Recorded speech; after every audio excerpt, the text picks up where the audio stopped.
Hey everyone, welcome to UK Media Warrior. I want to tell you a story, and I want you to tell me if you've heard this before. A soldier for hire teams up with a female archaeologist, unwittingly finds a tomb, and unwittingly opens it up and frees an undead mummy from within. Sound familiar? Okay, try this. An ancient Egyptian family, an ancient Egyptian female of the royal family, kills other older members of her family to get into power. She then tries to perform some forbidden evil rite, but is stopped at the last minute, just as she's about to succeed, by the pharaoh's bodyguards, and she is then buried alive and her tomb hidden so that no one will ever find it ever again. Does that sound familiar? It probably does if you've seen the Brendan Fraser mummy movies from the 1999 onwards, the trilogy of films, which are actually pretty good. Well, other than the last one, the first two were pretty. The first one was fantastic. The second one was okay. The third one was. But if what I've just said sounds familiar, you're probably thinking about the Brendan Fraser 1999 movie. But then you'll be wrong, because I'm actually thinking of the recent 2017 Tom Cruise movie that's just come out. The plot is pretty much the same. It really is. They even snatch visuals from Brendan Fraser's mummy to put into this one. The whole sandstorm with the mummy's face in it has been done. It was done twice, actually. It was done in sand, I think, in the mummy, and it was done in water, I believe, in the second one, Mummy Returns. But there are so many touches to that Brendan Fraser movie, you almost wonder whether this Tom Cruise edition is some sort of homage to that movie. You really do. But unfortunately, unlike that older movie, this one isn't as fun. The Brendan Fraser mummy movie was a success both financially and critically because it was just a fun Indiana Jones-ish style romp through the desert, you know, with fighting the undead. It was just a fun, enjoyable movie. This one, however, and this pains me to say it because I'm a huge Tom Cruise fan, but even he can't save this film. This is a very by-the-numbers action horror film. There isn't really that much horror in it either. There's a couple of moments. There's a few scenes where the horror element is introduced, but certainly not to the degree that you would expect or has been hyped for this movie. Equally, it doesn't take itself tongue-in-cheek as the Brendan Fraser mummy did. It's played straight. It's played like a Tom Cruise action movie. Now, the screenplay for this film was done by 3 writers. One of the writers is Christopher McQuarrie, who's a staple of Tom Cruise films. He's written most, well, not most, but some of Tom Cruise's most celebrated action adventures. For example, Mission Impossible Rogue Nation, Jack Reacher, which I liked, even though a lot of people didn't.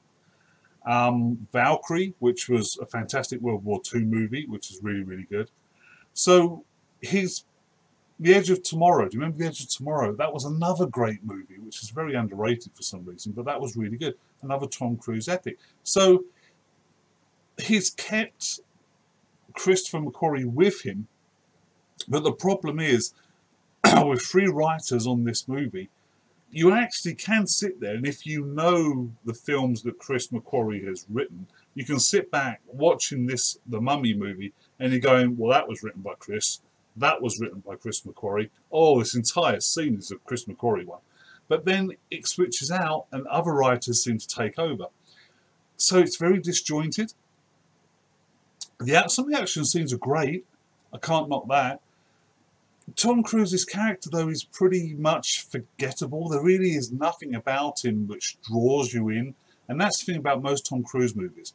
Most of the time, the characters he plays you like.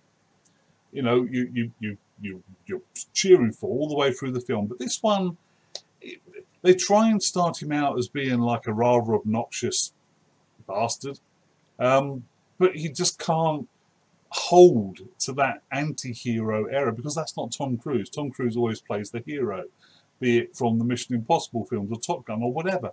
He always plays the wide, smiling, grinning, nice guy that he wants to be in movies. So he can't maintain that anti-hero thing all the way through. So you never really know whether you're supposed to be cheering for him or not. The plot is very convoluted. There's so much monologue here that it's, I mean, this is the problem. This is the first movie in the new Universal Dark Universe, shared universe, which is going to have Wolfman, Frankenstein, Dracula, and the Mummy obviously kicking it off. Although they have tried to launch this series of films before with Dracula Untold, starring Luke Evans, which I actually liked, but a lot of people didn't, and it didn't do well at the box office and it wasn't critically received.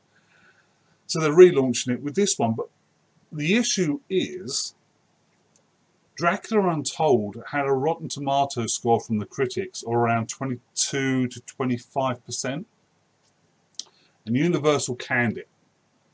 Wasn't what they wanted, wasn't a critical success, didn't do that great at the box office, so they said, right, well, we're not having that as our first film in this shared universe. We're going to reboot, start again. The Mummy. We'll go with The Mummy. Currently, the Rotten Tomatoes score for The Mummy is 17%.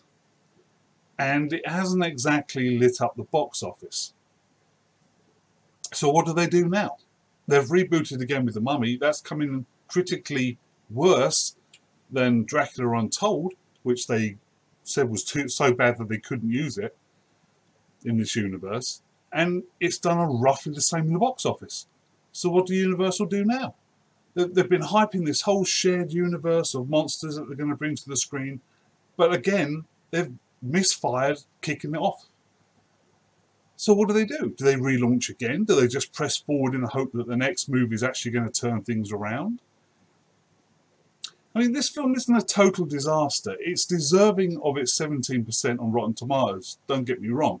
But there are some good bits in this. Russell Crowe is in this as Edward Jekyll, and he's really good. And he has just one of those voices. I just love listening to his voice. It's all like deep and warm and reverberates, and you just pay attention when he's speaking. So him on screen was great. Him and Tom Cruise's action together was okay. The love interest in this Annabelle Wallis, she was pretty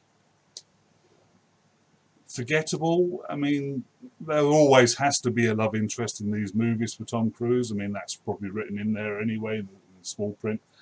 And she is a good actress. You can tell that much from the screen. But her character is pretty interchangeable just about any other female character from any other action movie. There's nothing about her that stands out. In fact, Rachel Weisz's character from the 1999 Mummy that I keep harping on about is a ton more entertaining, a lot deeper, and a lot more connecting with the audience, I feel. So this isn't a good film. It doesn't have a lot going for it. It's got a couple of action scenes which work. The plot's riddled with plot holes and too much monologuing and too much trying to explain to set up for the next films down the line. Some of the visuals are okay, but again, the CGI in some places is a bit iffy. And how the film ends with Tom Cruise supposedly now being the resurrected form of, I think it's Set.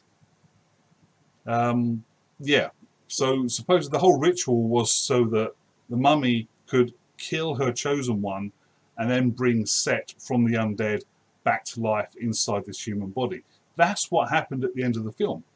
So now the question is, this god, Set's powers, are now inside Tom Cruise's character. He uses them to bring back to life Annabelle Wallis's character at the end of the film because she's his love interest. The second she died, you knew how the twist was going to happen at the end. You knew he was going to stab himself to get the power of Set to bring this girl back to life. You knew that was going to happen. It might as well have just been blazoned up on the screen because it was such a non-twist. But they went that way anyway. So now you leave it with, you've got Tom Cruise running around the desert with his now resurrected old mate who died at the beginning of the film but kept coming back to give him guidance as a ghost, which got very annoying as it carried on. But now at the end of the film, him and his resurrected mate are galloping across the desert. Tom Cruise now has the powers of Set, the god of the undead, and we don't know what's happening. They leave it very vague. They basically just say, oh, he's going to have this internal fight now to try and stay good while fighting this evil that is Set, the Lord of the Undead. So that's all set up for later on down the line. Obviously, Tom Cruise will be coming back at some point. So this movie, yeah, I'm going to have to give it a 4 out of 10, really, unfortunately. I want more from Tom Cruise movies because I love his movies. I love the Mission Impossible movies. Top Gun is a classic. Yeah, there are so many great Tom Cruise performances, but this, unfortunately, isn't one. And it suffers from, as I say, too many cooks, perhaps, messing with the plot. I don't know. But what Universal does from here on out is going to be very interesting to watch. Thank you all for watching this review. If you enjoyed it, please subscribe to my YouTube channel or share this on your Facebook. Until next time, you guys take care. Thank you again. See you later.